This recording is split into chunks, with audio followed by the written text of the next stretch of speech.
हिंदुस्तान में एक शब्द है तपस्या, बहुत प्यारा शब्द है। अगर तुम ये शब्द समझ गए, हिंदुस्तान में शब्दों का ही तो खेल है। इसमें एक वर्ड है तप। किसी भी चीज के रूप को अगर बदलना है, हीट देना पड़ेगा। पेन को अगर बदलना है ना, इसको हीट देना पड़ेगा, गलाना पड़ेगा। इसको गलाने के बाद ही तुम कोई नया रूप दे सकते हो। तो जिसे भी अपने आप को बदलना है, वो अपने आप को हीट देना शुरू कर देगा। उसी को तप कहते हैं।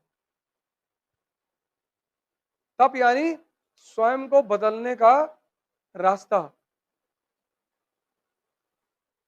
कोई भी चीज तुम्हें अगर पानी है, कोई भी,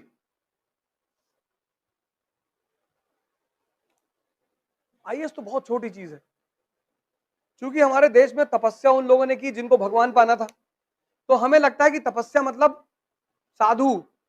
नहीं, जिसको भी किसी बड़ी उपलब्धि को पाना है, उसे टेम्परेचर बर्दाश्त करना पड़ेगा। नहीं,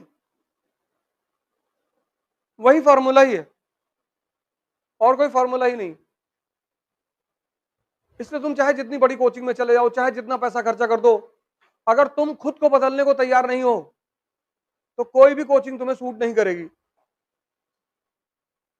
तुम्हें कोई कुछ ना बना पाएगा बेवकूफ बनाने के सिवा। जो भी बनोगे वो तुम खुद ही बनोगे।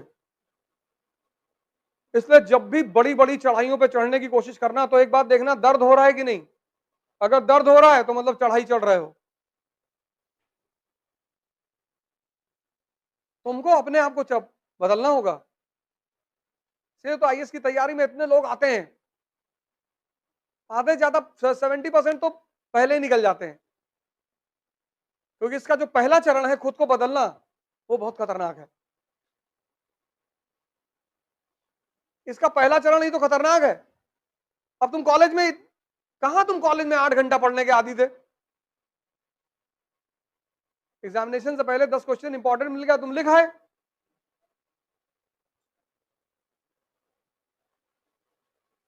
उसके बाद या तो तुम घर की राजनीति कर रहे हो, या मोहल्ले की, और या गांव की, और कोई नहीं मिला तो प्रदेश की। एक फॉर्मूला हमेशा याद रखना है, P = P। Policy depends upon priority. एक साल यार, अगर तुम 14 साल जीवन में आइसोलेट रह लो, तो तुम भगवान बन जाओ। रामचंद्र जी इसी का तो उदाहरण है। तुमसे कौन भगवान बनने के लिए कह रहा है। तुम बस 1 साल आइसोलेट रह लो, 1 साल, और तुम आईएएस बन जाओगे। 1 साल सारी दुनियादारी छोड़ दो, पागल बन जाओ। उल्टी सीधी बात करो लोगों से। लड़कियों को तो और आसान है, बाल खोल के आगे करके ऐसे ऐसे लगे चिल्लाने। लड़कियों के लिए तो बहुत अच्छा है। तुमसे डर के मारे तुम्हारे करीब कोई नहीं आएगा। 2 महीने में एक बार कर दो, डेली मत करना। ना पता लगा डॉक्टर के पास ले जा रहे, इलाज करा रहे, झाड़ फूक का। और माँ बाप को कॉन्फिडेंस में लेके, उनको बता के कि हम ऐसा करने जा रहे हैं, और उसी में जिससे तुम सबसे ज्यादा चिढ़ती हो, उसी को उठा के 2-3 जूता मार दो खींच के। मार डालूंगा, मार डालूंगा। डालूंगी नहीं, मार डालूंगा। मेरा जन्म मध्य प्रदेश में हुआ था। ऐसी कोई कहानी सुना दो, तुमसे वैसे ही लोग दूर रहेंगे। जो ज्यादा बैठ के तुमसे दुनियादारी करे, उससे ऐसे धीरे धीरे आंख चढ़ा के देखना शुरू करो, समझ जाएगी आ रहा है।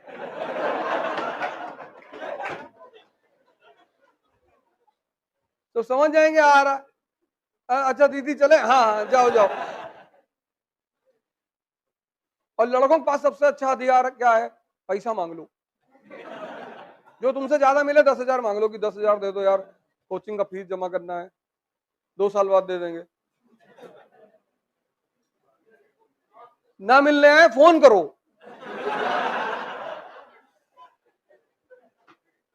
लड़ाई मत करो किसी से। इस दिमाग का अगर तुम इस्तेमाल अपने विकास के लिए नहीं कर सकते तो तुम में और उस जानवर में फर्क ही क्या है? इतना बड़ा लिए घूम रहे हो अहम ब्रह्मास्मि कहते हुए, तो लगाओ ना अपने हित के लिए। कौन मना कर रहा है? गांव में रहते हो, किसी पेड़ के नीचे बैठ के सोचो, पूरी हिस्ट्री कनेक्ट करते हुए चले आओ। और गांव वाले अगर पूछ ले कि काहे यहां दिन भर लेटे रहते हो भैया, तो इस पेड़ पे एक चुड़ैल रहती, बस हमारे सामने आके नाचती है वो। लोग सोचेंगे पगला गया ही। तुम्हारे पिताजी से कहेंगे मना कर रहे थे मत तैयारी करवाओ, तुम मान नहीं रहे थे। और खुश भी हो जाएंगे कि जो आदमी पागल हो गया उसका सिलेक्शन कहां से होगा। सबसे बड़ा मजा दुनिया में पता है क्या? बेवकूफ बनकर रहने का। उससे बड़ा कोई मजा ही नहीं कि अच्छा भैया ट्रेन कैसे चलती है भैया,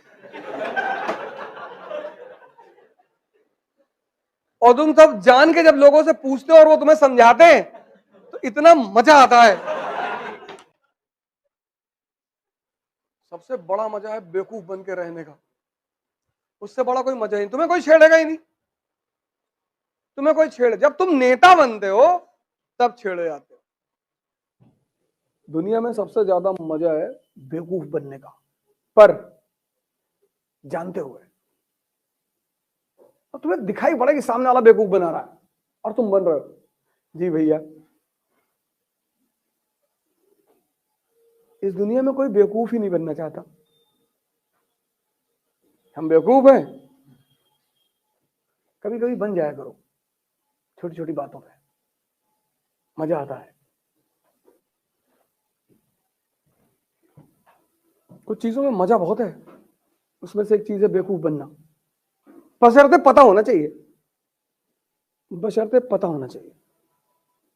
अगर नहीं पता है तब धोखा हो रहा है तुम्हारे साथ। सर, मुसीबत आती है परिवर्तन करने के लिए। यह मुसीबत का बहुत बड़ा पहलू है सर। मुसीबत जब भी आई, ये मेरे पिताजी ने मुझसे कहा, उन्हें गांव से भगा दिया गया तो बेचारे भगोड़े हो गए। वो गांव वालों ने भगा दिया, वो कोई पीछे था नहीं तो गांव वालों ने भगा दिया, तो माँ बाप दोनों बेचारे इधर उधर अपना भटकते रहे। तो एक बार मैंने आपसे उनसे पूछा कि आपको बदला लेने की इच्छा नहीं हुई? बोले पागल, मुसीबत आती है कुछ बड़ा करने के लिए अगर आप जागृत हैं। मैंने कहा कैसे? बोले राम राजा बनने जा रहे थे। मेरी आदत है क्रॉस क्वेश्चन करने की। मैंने कहा कैसे? बोले राम राजा बनने जा रहे थे। मैंने कहा हाँ। बोले मुसीबत आ गई।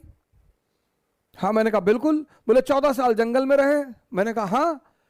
बोले उसी जंगल में रहकर भगवान बने।